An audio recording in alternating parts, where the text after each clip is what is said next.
Welcome to Salento, a small town located in the coffee-growing region in Colombia. Colombia has the culture for producing, but not the culture of drinking good coffee. I'm here to talk to you about a man who wants to change all that. Jesus Bedoya of Jesus Martin Cafe controls the entire process of coffee from plant to cup to bring you the best. Finca Santa Ana is located outside of Salento. The farm was run by his father, and now Jesus decided to use one part of the production for himself. Everything starts here. Let's get down to the roots. The coffee plants live up to 18 years and start producing flowers after just 3.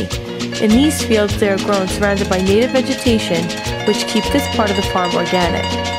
Banana trees attract insects to protect the coffee plants. Avocado trees offer shade. Corn because it helps keep the coffee nitrogen rich. And bamboo works with the river for the perfect filtration system.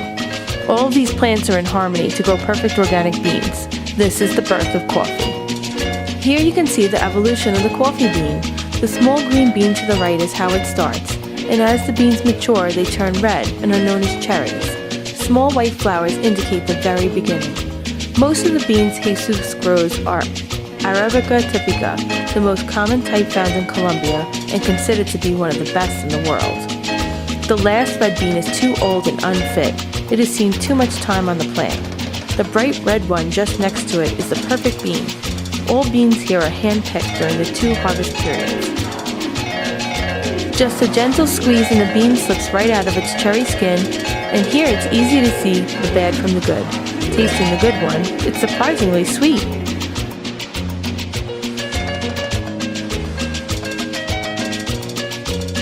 Now we're back to the Finca Santa Ana. This is the beginning of the transformation. When the beans are brought in, the cherry covering the bean must first be removed. This is done by these machines.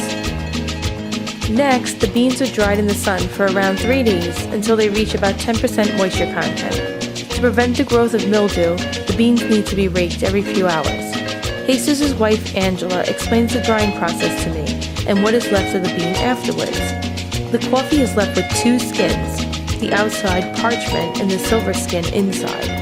Normally, this is the end of the process in Colombia because most beans are exported to other countries where they will be roasted and the process gets completed there.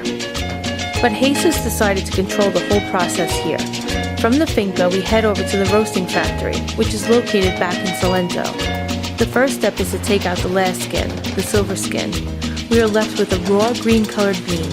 Finally, we get to see what will eventually be roasted, but not quite yet. An important step is still missing. Identifying a bean's defects is a time-consuming and tedious process, but it's a crucial step in the final product for a quality bean.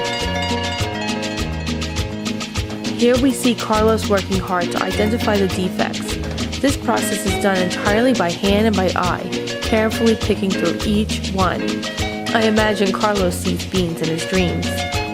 Stay tuned for the end of the coffee journey, where we will discover the roasting process and the making of the best espresso and cappuccino ever.